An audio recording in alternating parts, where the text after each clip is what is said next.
Okay, the topic is internal resistance of the cell. ठीक है, topic हमारा क्या है? Internal resistance. सेल का इंटरनल रेसिस्टेंस क्या होता है उसके बारे में हमें समझना है। तो फर्स्ट ऑफ ऑल हमें डिफिनीशन समझना होगा, what is the definition of internal resistance. Okay, internal resistance का डिफिनीशन क्या होगा? अरे भाई रेसिस्टेंस ही तो है। ठीक है, ये क्या है? रेसिस्टेंस है। तो ये जो रेसिस्टेंस है किसके द्वारा ऑफर किया जा रहा है? तो ये जो रेसिस्टेंस है ऑफर किया जा रहा है by the electrolyte of the cell.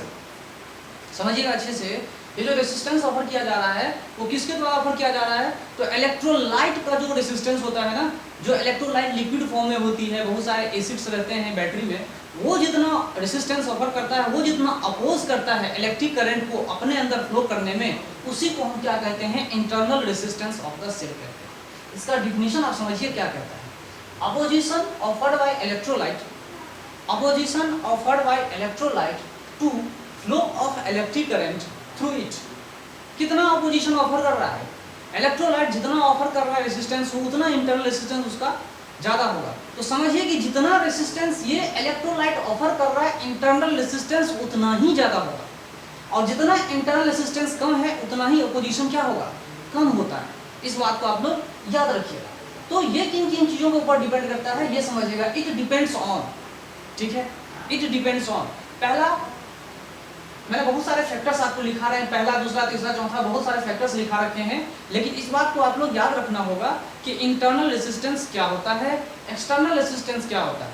External resistance जैसे लोड रेसिस्टेंस, जैसे resistance of motor, resistance of fan, resistance of bulb, resistance of heater, उसको हम एक्सटर्नल रेसिस्टेंस के तौर पे मानते हैं। ये सेल का रेसिस्टेंस नहीं होता। जैसे फैन का रेसिस्टेंस सेल का रेसिस्टेंस नहीं होता। सेल एक बैटरी है, उसके अंदर जो रेसिस्टेंस होता है उसको हम लोग इंटरनल रेसिस्टेंस कहते हैं, और वो रेसिस्टेंस ऑफर किया जाता है इलेक्ट्रोलाइट के द्वारा। ठीक है, तो आप लोग ये समझते होंगे कि नॉर्मल जो वाटर होता है, गंदा पानी के लिए, वो इलेक्ट्रिसिटी कंडक्ट कर देता है, लेकिन जो डिस्टिल्ड वाटर है इलेक्ट्रिसिटी कंडक्ट नहीं करता, क्योंकि उसके अंदर इम्प्यूरिटीज नहीं रहते हैं, आयंस नहीं होते हैं कि वो मूव करे, है ना, ऑलरेडी डिस्टिल्ड होता है। तो जो गंदा पानी है वो इलेक्ट्रिसिटी कंडक्ट कर सकता है, डिस्टिल्ड वाटर नहीं कर सकता। ठीक है, like that acidified water electricity conduct कर सकता है, या बहुत सारे एसिड होते हैं जो बैटरी में डाले जाते हैं, वो भी इलेक्ट्रिसिटी कंडक्ट करता है। ठीक है, तो आप अक्सर देखते होंगे बैटरी में डिस्टिल्ड वाटर डाला जाता है। ठीक है, जो बोतल में पैकेट में भर के आते हैं 10-12 रुपये के, वो डिस्टिल्ड वाटर जो पीने के लायक नहीं रहता, बहुत ज़्यादा प्योर रहता है, वो हम लोग डालते हैं इस सेल में। ठीक है, क्यों डालते हैं? उसके इंटरनल रेजिस्टेंस को घटाने के लिए, बढ़ाने के लिए, घटाने के लिए। तो एक एक चीज को हम लोग समझेंगे।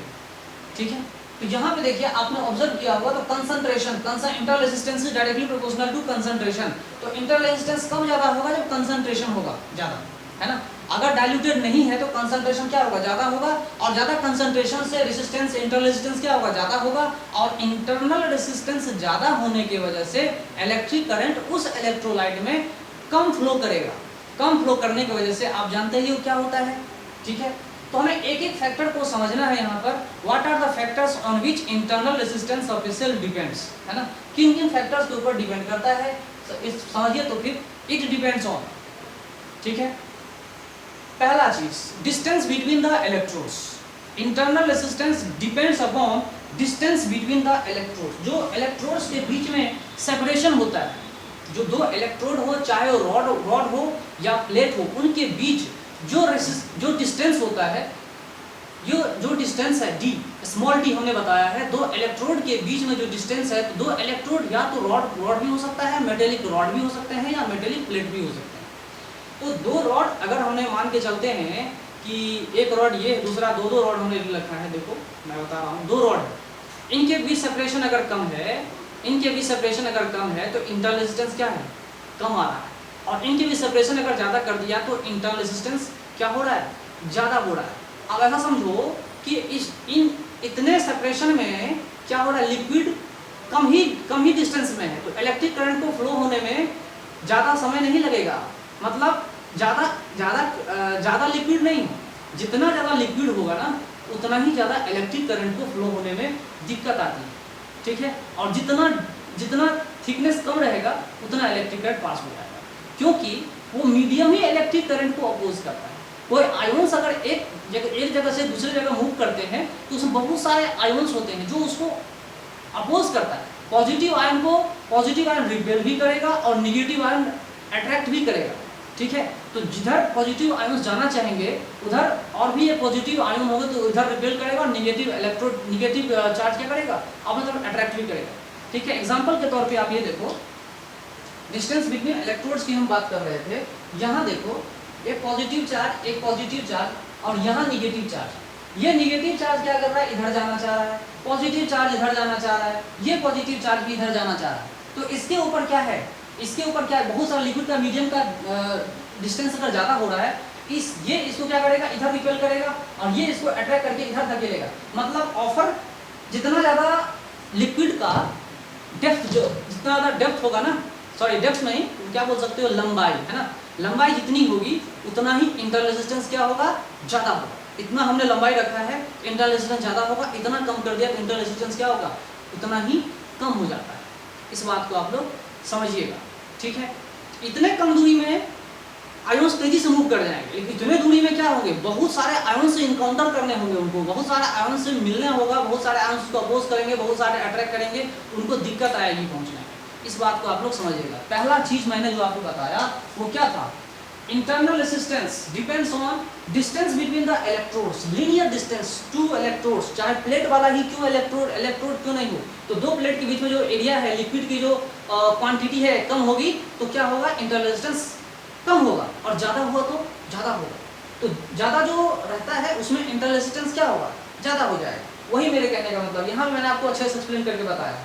तो internal resistance depends upon the distance between the rods, ठीक है। आगे चलते हैं, area of electrodes, internal resistance depends on area of the electrodes also.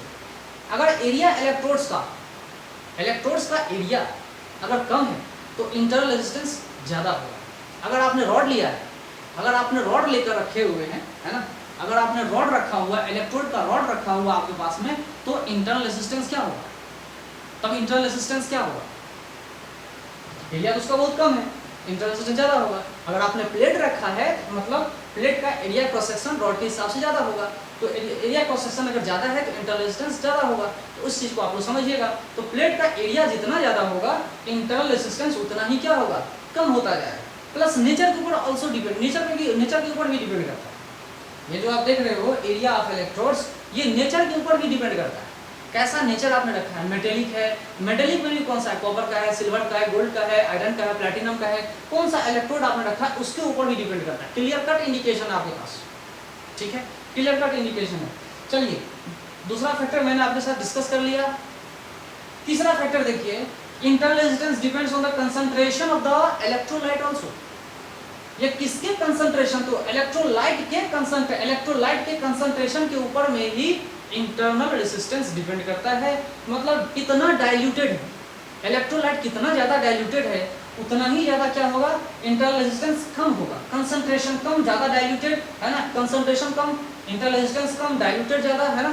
तो ये जो इंटरनल रेजिस्टेंस है वो कंसंट्रेशन के ऊपर भी डिपेंड करता है। आगे चलते हैं, temperature of electrolyte. Internal resistance जो है वो टेम्परेचर के ऊपर भी डिपेंड करता है, लेकिन इनवर्सली डिपेंड करता है। अगर लो टेम्परेचर है तो इंटरनल रेजिस्टेंस ज़्यादा होगा। जैसे कि ठंडे के टाइम में आप समझो कि इंटरनल रेजिस्टेंस क्या होगा, ज़्यादा हो जाएगा, ठीक है। और गर्मियों के टाइम में टेम्परेचर ज़्यादा है तो इंटरनल रेजिस्टेंस कम होगा। मतलब गर्मियों के टाइम में ये सेल अच्छे से कंडक्ट करेंगे और ठंडे के टाइम में कम अच्छे से कंडक्ट करेंगे। ये टेम्परेचर के ऊपर इनवर्सली प्रोपोर्शनल है, ये आप देखिए, ठीक है। आगे चलते हैं, are different for different type of sales.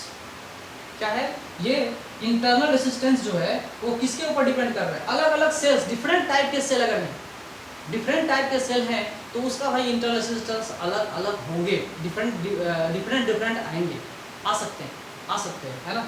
और एक ही तरह के अगर सेल हो जाए तो, अगर एक ही तरह के सेल होंगे तो उसमें भी इंटरनल रेजिस्टेंस अलग अलग सेल पे अलग अलग होता चला जाएगा। इस बात को आप लोग याद रखिएगा। इंटरनल रेजिस्टेंस अलग अलग सेल का अलग होता है, एक ही तरह के सेल का भी इंटरनल रेजिस्टेंस एक जैसा नहीं होता, ठीक है। समझिए इंटरनल रेजिस्टेंस के बारे में। तो opposition offered by electrolyte to flow of electric current is called internal resistance of the cell. It depends on distance between the electrodes, more the distance more internal resistance, less amount of current and, है ना, जो भी है। और internal resistance जितना ज़्यादा होगा, resistance क्या होगा, इतना ही ज़्यादा होगा और इलेक्ट्रिक करंट कम फ्लो करेगा। ओके। सेकेंड, डिस्टेंस, मैंने बताया था डिस्टेंस बिटवीन इलेक्ट्रोड्स में जितना दूरी रहेगा उतना ही क्या होगा, इंटरनल रेजिस्टेंस ज़्यादा होगा, जितना कम होगा उतना ही इंटरनल रेजिस्टेंस कम होगा। सेकेंड फैक्टर है एरिया ऑफ इलेक्ट्रोड्स, तो internal resistance is inversely proportional to area of electrodes, area ज़्यादा होगा तो इंटरनल रेजिस्टेंस कम होगा, एरिया कम होगा इंटरनल रेजिस्टेंस ज़्यादा होगा। और नेचर के ऊपर भी डिपेंड करता है, कौन सा नेचर, ठीक है, कौन सा नेचर है उसके ऊपर भी डिपेंड करता है। नेचर कैसा है, मेटेलिक है या कैसा है ना, मेटेलिक में कौन सा है मैंने बता चुका आपको, है ना। इस बार कंसंट्रेशन के ऊपर भी डिपेंड करता है। Internal resistance depends upon the concentration of the electrolyte also, है ना। Temperature of the electrolyte inversely proportional to temperature of the electrolyte. तो एक इक्वेशन भी हम बना सकते हैं, इससे हम क्या कर सकते हैं, एक इक्वेशन भी बना सकते हैं, लेकिन अभी तक लोगों ने इसको इक्वेशन को नहीं दिया इसलिए मैं नहीं बताऊंगा, है ना। तो इस तरह से आप लोग समझ सकते हो, R को आप लिख सकते हो D/ST, है ना, D/ST लिख सकते हो। और बहुत सारे फैक्टर्स हैं जिसके ऊपर डिपेंड करता है, तो पूरा यहाँ पे नहीं लिखा गया होगा, इसलिए इसके ऊपर न्यूमेरिकल भी नहीं ज़्यादा किया गया है, ना ज़्यादा अभी तक शोध किया गया है इसके ऊपर, लेकिन अगर आप लिख सकते हो तो कोई दिक्कत नहीं है, ठीक है। अब यहाँ देखिए, और क्योंकि और बहुत सारे फैक्टर्स हो सकते हैं।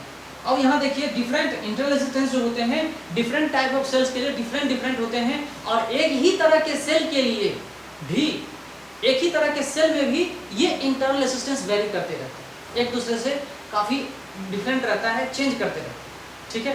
समझ में आ गया होगा, यही है इंटरनल रेजिस्टेंस और इसके बारे में हम लोग समझेंगे। ओके।